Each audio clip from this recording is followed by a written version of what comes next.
바람피는 남편 제대로 물박았네요. 남편은 능력이 없어요. 능력은 없는데 잔머리는 좋고 꾀가 참 많은 사람이죠. 이런 사람과 결혼한 이유는 저는 능력이 됐습니다. 그리고 남편이 원하던 부분이 있는데 그 부분에 지원을 많이 해줬어요. 뒷바라지를 해줬다고 하면 표현이 맞겠네요. 당장은 능력이 없어도 본인이 간절하게 원하는 것이 있고 그걸 이루게 지원을 해준다면 문제될 게 없다고 생각을 했습니다. 남편은 이룬 것도 못 이룬 것도 아닌 애매함, 그 중간에 머물렀고 그런 남편이 기가 죽지 않도록 그리고 조금은 더 성장할 수 있도록 지원을 아끼지 않았어요. 결혼 생활 4년 중에 생활비를 낸 적은 단 한 번도 없었지만 그래도 열심히 하려는 그 모습 하나에 불만을 가지진 않았고 저에게도 저희 아들에게도 정말 좋은 남편, 아빠인 가정적인 사람이었기에 그걸로 만족을 했습니다. 누가 보면 어떻고 여자가 가장이면 어떨까요? 요즘 세상에. 전 그렇게 생각을 했습니다. 그렇게 정말 평범하고 행복한 우리 가족의 일상이 반복되던 중 정말 이상한 메일이 하나 왔습니다. 누군지도 모르는 메일 주소로 행복한 척 하지마. 결국 그건 다 포장일 뿐이잖아. 너도 결국 하루하루 불안하잖아, 네 남편이. 세상 행복한 가족인 척 역겨워. 그런 너의 모습.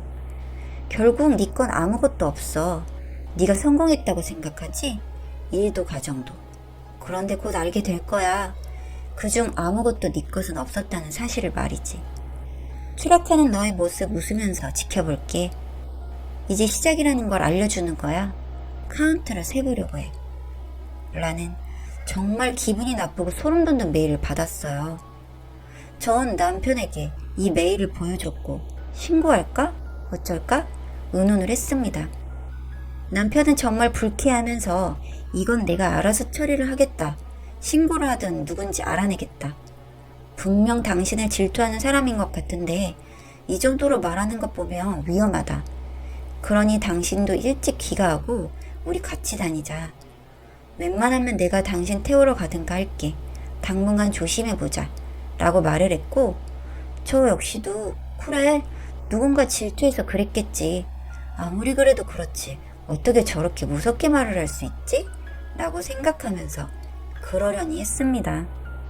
그런데 시간이 지날수록 대담하게 저를 협박하는 느낌의 메일, 편지, 택배 등이 왔어요. 제가 일하는 곳이 어딘지도 알고 있는 듯한 이 사람을 가만히 두면 안 되겠다 싶어서 남편에게 말을 했죠. 여보, 그 사람 어떻게 처리를 하고 있는 거야? 신고를 한 거야 뭐야? 내가 신경을 안 쓸래 안 쓸 수가 없어. 도가 지나쳐서. 여보 바쁜 거면 당사자는 나니까 내가 처리를 해볼게. 아니야, 내가 할게. 나 아는 사람 통해서 잡을 수 있을 것 같아서 굳이 신고는 안 했어. 걱정 마 여보. 누구? 뭘 어떻게 잡을 수 있다는 거야? 난 이해가 안 되네. 지인 중에 형사라도 있는 거야? 비슷한 쪽인데 걱정 마. 뭔가 이상했죠. 부인이 이렇게 협박을 당하고 있고 불안에 떠는데 신고를 하지 말아라? 그것도 한두 번도 아닌데 말이죠. 일단은 남편 말을 믿고 기다렸는데 그 다음 메일을 보고 이상함을 딱 느끼게 되었네요. 당신 신고도 못했지, 남편 때문에. 알아서 한다고 냅두라고 하지?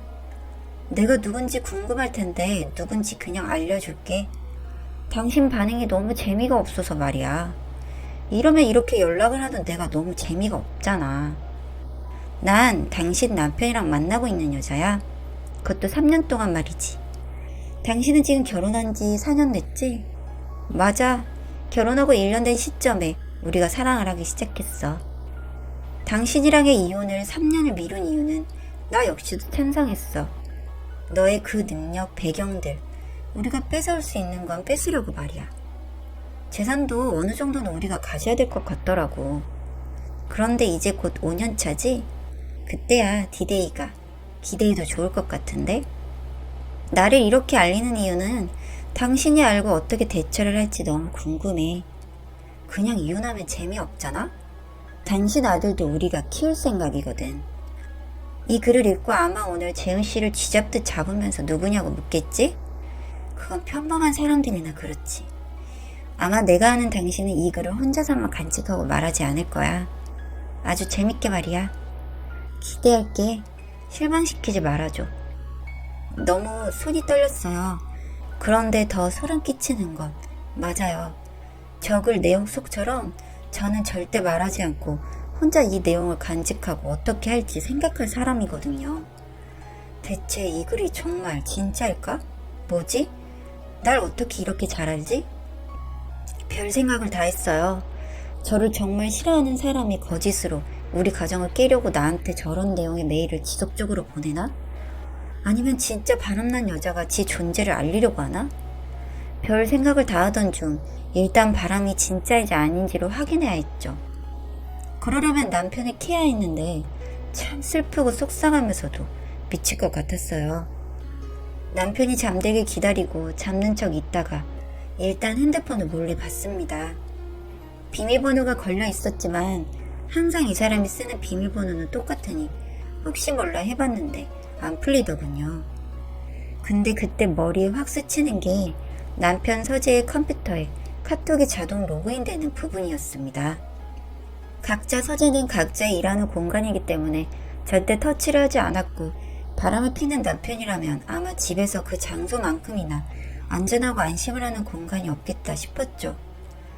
그래서 남편 서재를 처음으로 제대로 들어가 봤습니다. 컴퓨터를 켜니 자동 로그인되어 카톡이 켜졌고 바람이 맞다는 걸 알게 되었죠.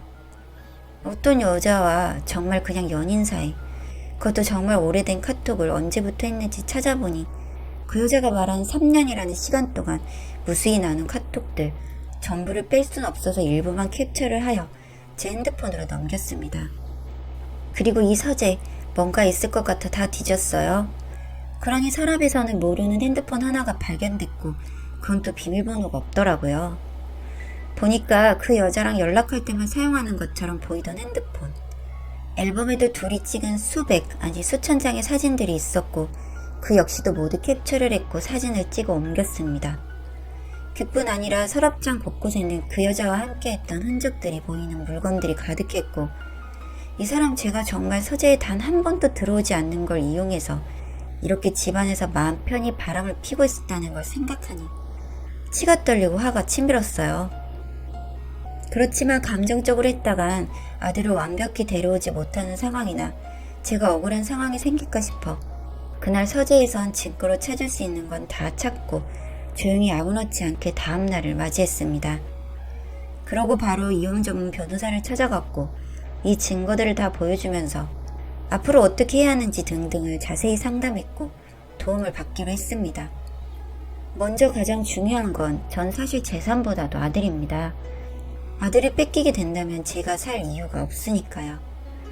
제가 바람핀 것도 아닌데 요즘 정말 까딱 잘못하면 아들을 뺏길 수도 있다는 말에 식겁을 했고 최대한 조심스럽게 준비를 했습니다.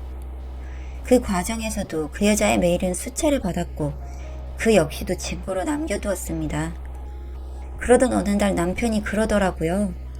요즘은 그런 메일 안 와? 왜 말 안 해줘? 아니 계속 와. 그런데 당신이 알아서 한다니까 믿고 있는 거지. 그런데 대체 누가 그러는 걸까? 난 정말 모르겠네. 심지어 당신이랑 바람 피우고 있대. 누군가가 작정하고 우리 가정을 깨트리려고 하는 것 같은데 이거 그냥 계속 여보만 믿고 있어도 되는 거 맞아? 뭐? 바람? 뭘 누가 그래? 그 메일 보내는 사람이 지가 당신이랑 바람 피는 사람이라고 그러던데? 그래서 당신은 지금 그걸 믿는 거야? 안 믿으니까 이렇게 당신한테 얘기를 하지. 무슨 말도 안 되는 소리겠어.